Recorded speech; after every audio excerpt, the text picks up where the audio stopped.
Assalamualaikum teman-teman. Seperti biasa sebelum mulai Mimin mendoakan semoga teman-teman semua selalu dalam keadaan sehat walafiat. Oke, kali ini kita akan melanjutkan Martial Master Presinopel bagian 975. Bagi yang baru bergabung, selamat bergabung. Dan bagi yang belum subscribe, subscribe dulu lah agar Mimin tambah semangat lagi nih bikin videonya. Oke, kalau sudah kita langsung masuk ke isi ceritanya.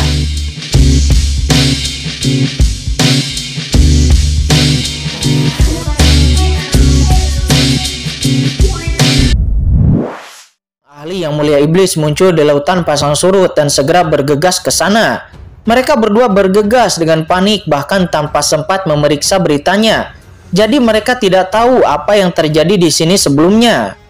Apa? Memang ada napas ahli yang mulia iblis di sini. Sungguh napas yang mulia iblis yang mengerikan. Aura ini sepertinya adalah napas nenek moyang mayat iblis dari klan iblis di medan perang 10.000 ras. Yang mulia Ye Guang dan yang mulia Xing datang ke medan perang dalam sekejap. Kemudian merasakan kekuatan gelap yang menakutkan di sini dan mau tidak mau mengubah ekspresi mereka. Namun roh mereka menyapu, tetapi mereka tidak pernah melihat jejak yang mulia iblis itu. Kemana perginya yang mulia iblis tua itu? Juga sepertinya ada jejak pertempuran di sini. Siapakah pemuda manusia itu? Bagaimana dia bisa melawan yang mulia iblis tua itu? Kata yang mulia Xing penghancur bintang. Dia mengerutkan kening dan berkata dengan mata yang serius. Dan kemudian saat ini komunikasi kedua orang tersebut juga mulai menyala. Keduanya mengambil komunikasi itu dan merasakan informasi di dalamnya. Dan langsung memahami seluk-beluk masalah tersebut. Dan mata mereka tiba-tiba menunjukkan keterkejutan. Selanjutnya keduanya mundur dengan cepat seolah-olah mereka ketakutan. Kemudian memperhatikan lautan virtual dengan waspada. Meneteskan keringat dingin. Apa yang mereka lihat? Ada ahli teratas kuno di lautan virtual ini yang langsung memenggal kepala dari yang mulia iblis. Mereka melihat gambar yang dikirimkan oleh komunikasi. Mata mereka ngeri dan kulit kepalanya mati rasa. Kekuatan sosok samar itu membuat mereka merasa tidak enak, bahkan rasa takut. Yang mulia iblis itu benar-benar mati. Keduanya bergumam dan saling memandang dengan ketakutan yang belum pernah terjadi sebelumnya di hati mereka. Keduanya adalah kekuatan tingkat yang mulia, tetapi saat ini ada ketakutan di hati mereka. Dia melihat pemandangan orang-orang ini melacak Qin Chen sebelumnya dan mata mereka tiba-tiba berkilat. Pemuda dari umat manusia itu baru saja pergi dari sini belum lama ini. Mata keduanya menembakkan cahaya pelangi ilahi dan saat berikutnya tubuh mereka berdua bergetar dan menghilang ke dalam kehampaan. Dan mereka dengan cepat mengikuti ke arah perginya Qin Chen. Setelah Qin Chen meninggalkan lautan virtual, dia saat ini terus menggunakan aturan ruang dan waktu dan dengan cepat mengatur formasi transmisi. Dia menggunakan ruang untuk mengirimkan formasi besar dan dengan cepat meninggalkan kekosongan. Meskipun Raja Iblis yang mulai iblis itu telah mati, tetapi Qin Chen tidak berpikir kalau dia aman. Karena terlalu banyak rahasia di dalam dirinya. Berita tentang yang mulia iblis itu muncul di laut virtual pasti akan dikirim kekuatan ras manusia teratas. Dan pada saat itu, kekuatan utama ras manusia teratas pasti akan mengirim master tingkat master untuk datang.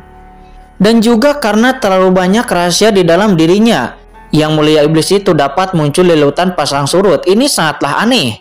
Qin Chen tentu saja tidak berani mengabaikannya. Oleh karena itu, Qin Chen terus-menerus menggunakan formasi transmisi dan dengan cepat terbang melintasi lautan pasang surut. Tetapi Qin Chen tahu bahwa cahayanya telah pergi sejauh ini. Namun jika seorang ahli yang mulia benar-benar ingin mengejarnya, pasti dia bisa ditemukan. Dia tahu bahwa ahli yang mulia tidak mudah untuk bisa ditipu. Terlebih lagi, Qin Chen sekarang terluka dan tidak mungkin untuk melarikan diri terus-menerus. Bagaimana cara melakukannya? Tepat ketika Qin Chen gugup, tiba-tiba serangkaian meteor terbang dari kejauhan. Ini adalah meteorit terbang yang sangat umum di laut pasang surut. Seperti meteor itu menyapu laut pasang surut siang dan malam. Saya tidak tahu kemana tujuan mereka. Aku menemukan cara. Tatapan Qin Chen cerah dan dia terbang melintasi kelompok meteorit dan mendarat di atas meteorit. Lalu langsung menuju ke dalam cakram Gyokian Kun. Membiarkan cakram Gyokian Kun itu jatuh di atas meteorit. Dan kemudian membiarkan meteorit itu membawanya, menyapu jauh ke kedalaman lautan pasang surut yang tak berujung. Meteor yang berubah menjadi meteor itu dengan cepat pergi dan kehampaan dengan cepat kembali tenang. Tetapi setelah Qin-Chen pergi dari sini, boom, dua sosok tiba-tiba muncul langsung di kehampaan ini. Itu adalah Yang Mulia Ye Guang dari Tianjuo dan Yang Mulia Penghancur Bintang dari Istana Dewa Bintang. Aneh, napas orang ini sepertinya menghilang tiba-tiba setelah sampai di sini. Setelah mereka berdua mencari-cari, ada pandangan keraguan di mata mereka. Apakah itu disembunyikan di suatu tempat? Yang Mulia Penghancur Bintang dan Yang Mulia Ye Guang melihat sekeliling dengan hati-hati. Menurut informasi yang mereka terima sebelumnya, jenius ras manusia muda yang dikejar oleh Yang Mulia Iblis tidak diketahui asal-usulnya. Tetapi dia sepertinya memiliki rahasia yang tak terhitung jumlahnya di dalam dirinya. Jadi tentu saja dia tidak sabar di saat memikirkannya untuk menemukan jenius muda ini dan menanyakan identitas aslinya. Akan tetapi sangat disayangkan mereka berdua mencari dalam waktu yang lama. Namun pada akhirnya mereka tidak dapat menemukan sosok Qin-Chen. Qin-Chen sepertinya menghilang begitu saja. Meskipun Qin-Chen telah mengubah krisis menjadi perdamaian dan Yang Mulia Iblis telah jatuh di lautan virtual, tetapi seluruh alam surga tidak tenang karena ini, namun malah menjadi sangat panik. Yang Mulia Iblis muncul dari udara tipis di lautan pasang surut. Seriusnya masalah ini membuat banyak kekuatan di surga menjadi sangat waspada. Tiba-tiba seluruh alam surga berteriak dan banyak kekuatan tertinggi di alam surga mulai dengan cepat menyelidiki situasi di alam surga utama. Beberapa kota perbatasan di alam surga juga ditutup dan seluruh alam surga menunggu. Selain itu, banyak kekuatan besar di surga juga mengirim master untuk mencari jejak Qin-Chen di lautan virtual dan lautan pasang surut. Dan untuk menyelidiki asal-usul Qin-Chen, untuk sementara, seluruh surga berada dalam situasi yang berbahaya. Tetapi pada saat ini, Qin-Chen, sang penggagas masalah ini, dia masih berada di dalam meteorit, memasuki cakram Gyeokyan-kun untuk menyembuhkan lukanya dan memperbaiki kultivasinya. Qin-Chen, kamu keterlaluan. Di saat Qin-Chen memasuki cakram Gyeokyan-kun, dia melihat sepasang mata marah dengan air mata. Dan itu adalah Yu Qiansu. Yu Qiansu memandang Qin-Chen dengan sangat marah. "Qiansui," kata Qin-Chen, "jangan katakan apapun," kata Yu Qiansu seraya memandang Qin-Chen sambil menangis. Dan air matanya itu terus-menerus pecah dan terus-menerus jatuh. Sebelumnya, ketika Qin-Chen dikejar oleh ahli yang mulia itu, dia mengira Qin-Chen akan mati. Betapa dia ingin bertarung dengan Qin-Chen sampai mati bersama. Tetapi Qin-Chen malah ingin mengasingkannya secara langsung. Kemarahan di hatinya bisa dibayangkan. "Qiansui, dengarkan penjelasanku," kata Qin-Chen sambil tersenyum masam. "Saya tidak ingin mendengar apapun," kata Yu Qiansu. Dia merasa bersalah dan marah di dalam hatinya. Akan tetapi di saat itu Qin-Chen kemudian batuk darah dan beberapa darah keluar dari mulutnya dan tubuhnya juga bergetar. Melihat itu, ekspresi marah di wajah Yu Qiansu langsung menghilang dan dia buru-buru mendatangi Qin-Chen, mengangkatnya dan kemudian berkata dengan cemas, "Chen Shao, ada apa denganmu?" "Cederaku belum pulih," kata Qin-Chen. Dia berkata dengan getir, wajahnya pucat. "Apa yang harus saya lakukan?" kata Yu Qiansu. Dia tiba-tiba menjadi cemas dan air 9 kutub itu terus bertahan, membungkus Qin-Chen lalu berkata, "Aku akan menyembuhkanmu." "Tidak apa-apa, bantu aku ke bawah pohon Dewa Surgawi. Aku akan memperbaiki rantai dan kamu akan mengendalikan cakram Gyeokyan-kun untukku," kata Qin-Chen. Wajahnya sedikit sakit. Dengan dukungan Yu Qiansu, dia kemudian sampai ke bawah pohon ilahi Dao Surgawi dan kemudian buru-buru duduk bersila. Dengan kekuatan Dao Surgawi yang menakutkan yang menghantui tubuhnya, dan seni Kaisar Dewa 9 bintang di tubuhnya mulai berputar dan kemudian beresonansi dengan tubuhnya. Saat ini Yu Qiansu hanya memandang Qin-Chen dengan cemas. Tangannya mengepal erat, ekspresinya penuh kekhawatiran. "Nyonya, Anda tahu bahwa Anda tidak dapat menyelesaikan masalah ini dengan tetap berada di sini. Biarkan Tuan Muda beristirahat dan berkultivasi. Sekarang Tuan Muda sangat membutuhkan pengertian Anda. Dan di dunia kecil ini, Tuan Muda hanya dapat yakin bahwa Anda dapat mengendalikan cakram Gyeokyan-kun. Anda sebaiknya mengontrol cakram Gyeokyan-kun untuk Tuan Muda. Ini bisa dianggap mengurangi banyak beban Tuan Muda," kata Mu Jipeng. Dia berkata seraya bergegas maju. "Oke, kalau begitu, kamu melihat Chen terus di sini dan panggil aku ketika Chen membuka matanya," Kata Yukiansu, dia melihat kembali ke arah Kinchen selangkah demi selangkah, dan akhirnya pergi untuk mengontrol cakram Gyo Qiankun. Melihat Yukiansu pergi, wajahnya sedikit pucat. Saat ini seolah-olah tertidur, Kinchen kemudian membuka matanya sedikit. Lalu dia menghela napas lega dan lalu mengacungkan jempolnya kepada Mu Jipeng. Saat ini cedera asli Kinchen memang sangatlah serius dan tubuhnya hampir hancur ketika dia pergi. Tetapi ketika dia mengoperasikan seni Kaisar Dewa 9 Bintang, totem dari sosok di lautan spiritual dan seluruh tubuhnya secara bertahap muncul di benaknya, beroperasi sesuai dengan napas dari teknik lawan, dan tubuhnya pulih dengan kecepatan yang mencengangkan. Meski saat ini ia masih terluka parah, namun itu tidak lagi menjadi luka yang serius.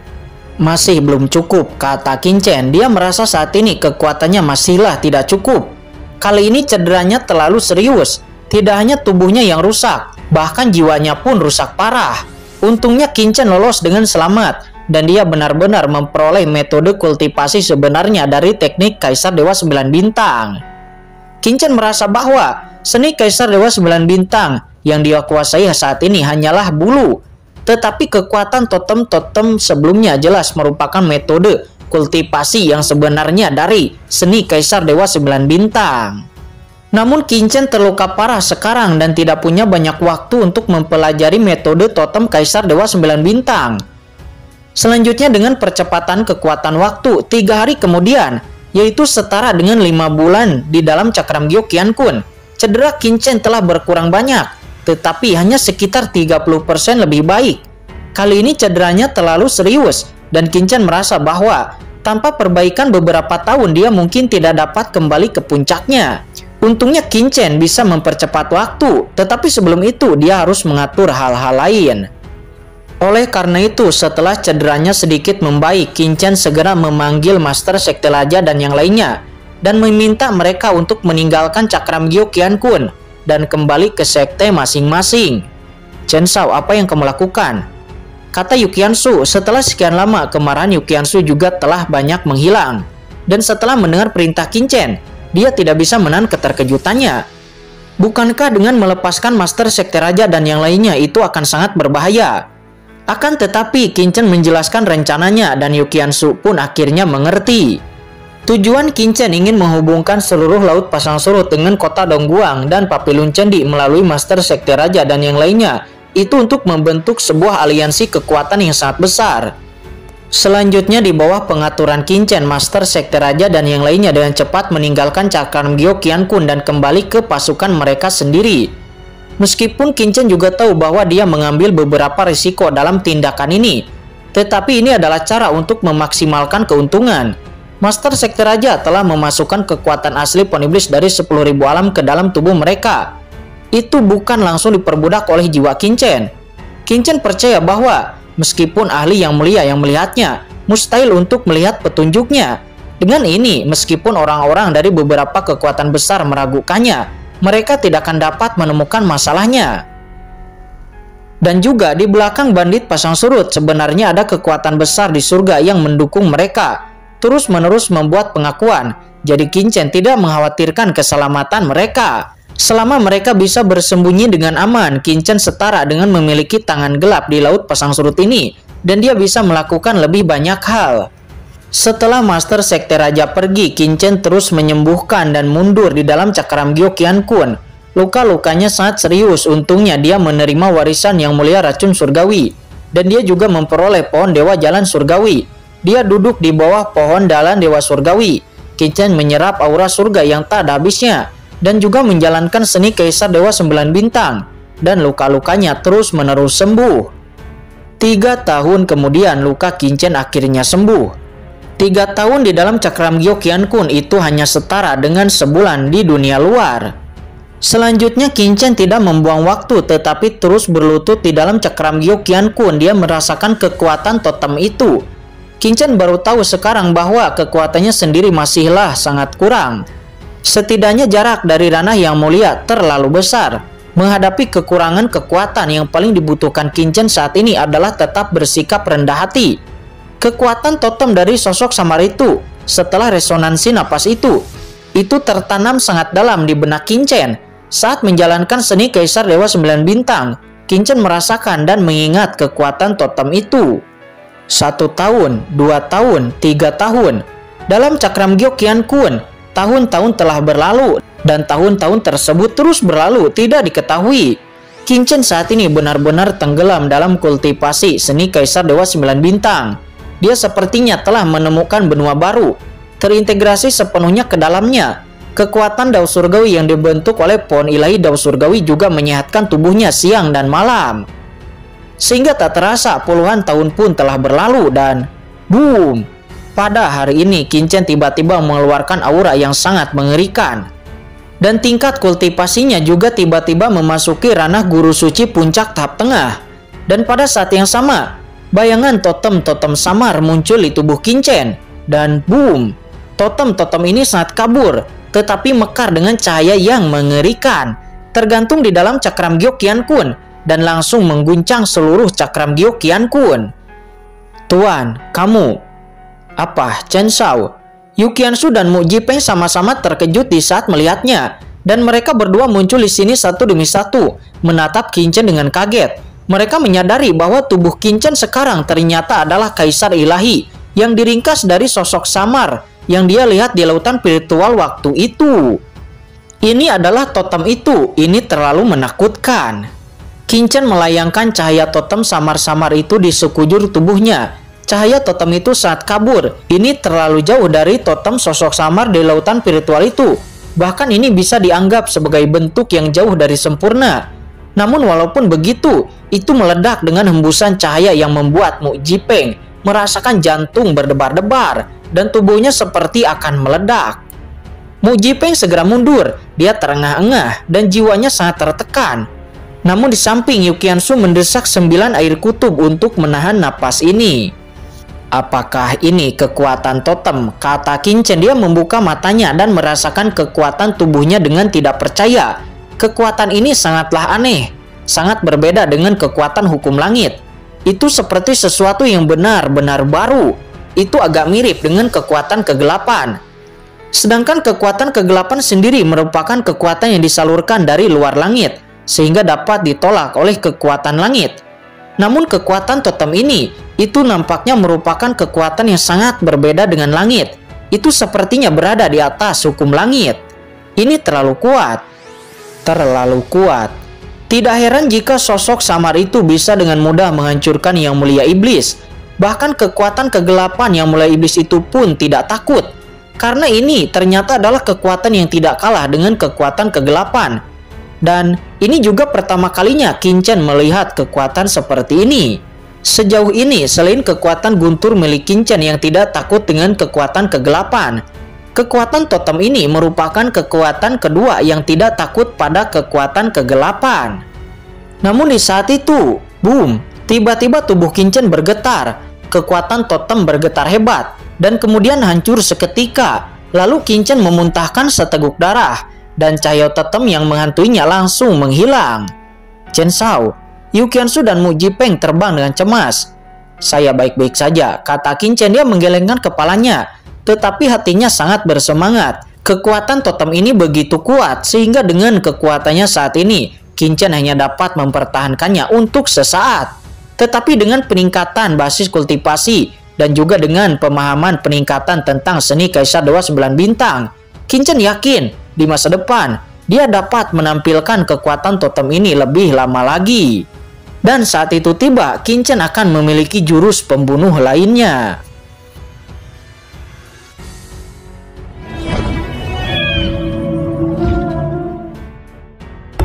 Oke guys, sudah dulu ya. Jangan lupa subrek biar lanjut terus ceritanya. Bagi yang sudah subrek, mudah-mudahan dimudahkan rezekinya. Mimin undur diri. See you next and goodbye.